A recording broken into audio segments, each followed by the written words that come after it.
Magandang hapon sa inyong lahat. Ito ulit ang inyong lingkod, Mike Padawan. Nagbabalik sa ating tropical weather analysis ng araw po ng Miyerkules hanggang Biyernes, Agosto 26 hanggang 28, 2020. At itong Tagalog version ay pinaglilingkod sa inyo ng Typhoon2000.com, ang unang website po sa Pilipinas, ang unang website sa Pilipinas ukol sa mga bagyo. Umpisa natin ang update, itong latest GraphSat, simula na rin araw ng Miyerkules hanggang Webes. Nandiyan pa rin po, mabagal yung kumikilos, although medyo bumilis na ng bagya itong bagyong si Bavi. Isa na po siyang category 3 typhoon with winds of 185 kph.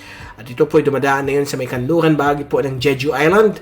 At inasahan po magla-landfall sa sunod na mga ilang araw sa bahagi po ng western North Korea. At hinihila pa rin po niya ang habagat, nakaka-apekto po sa dulong hilagang Luzon, kasama po ang Batanes at Babuyan. So, inaasahan po natin dito ang mga pabugso-bugsong ulan, malakas na hangin, dulot po ng habagat. Ang ibang bahagi po ng ating bansa ay maging katamtaman po ang lagay ng panahon na may mga maliit na chances po ng mga afternoon o evening rain showers and thunderstorms, lalo na po sa may area po ng Mindanao.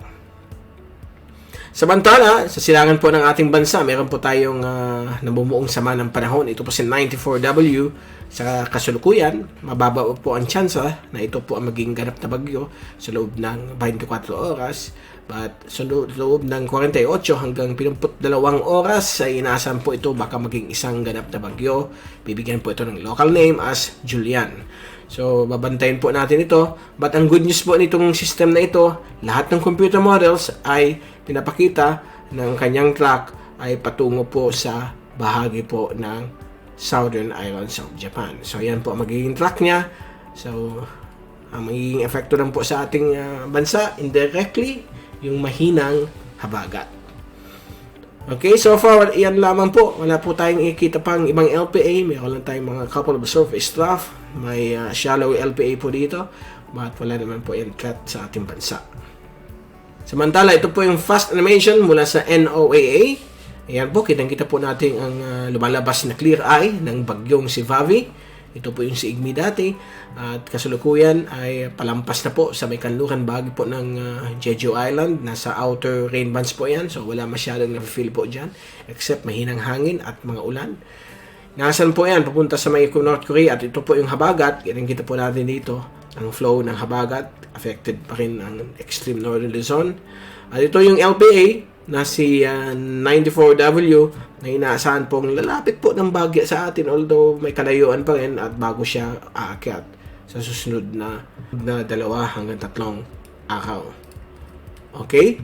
And kung titingnan natin na yon ang ating zoom in satellite animation mula sa windy.com, ayan po, kinakita po natin na napakalinaw po ng Pilipinas, except po sa hapon ng gabi, may mga pailan-ilan lamang po mga thunderstorms, gaya dito po sa may Zambales, Tarlac at Pangasinan.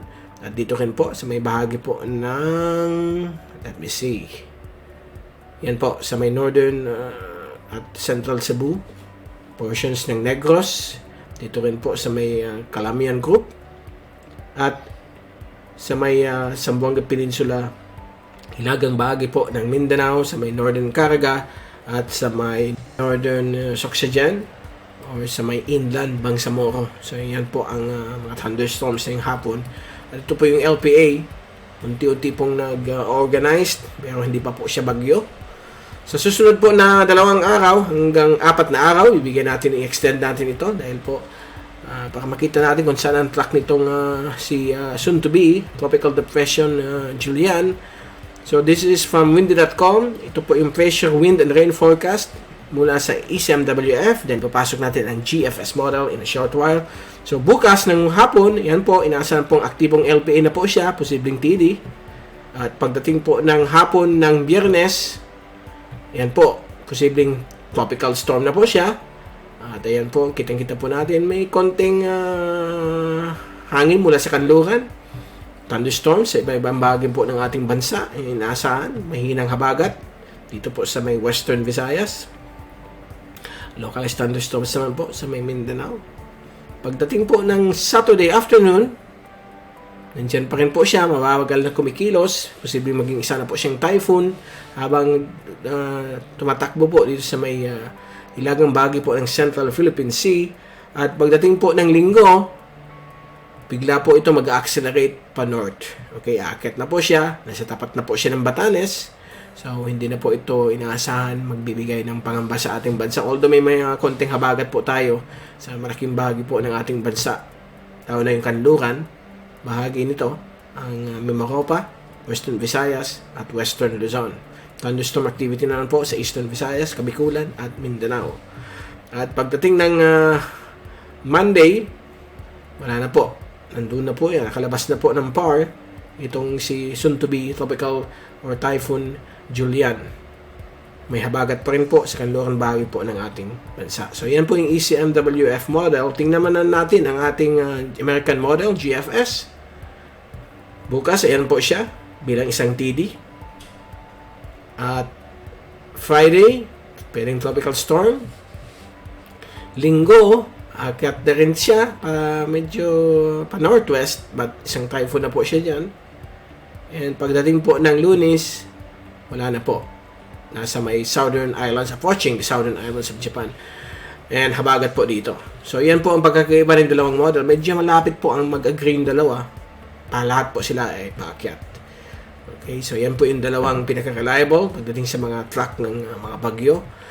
At dyan po nagtatapos ang ating tropical weather analysis at babalik ulit tayo sa darating pong Biyernes.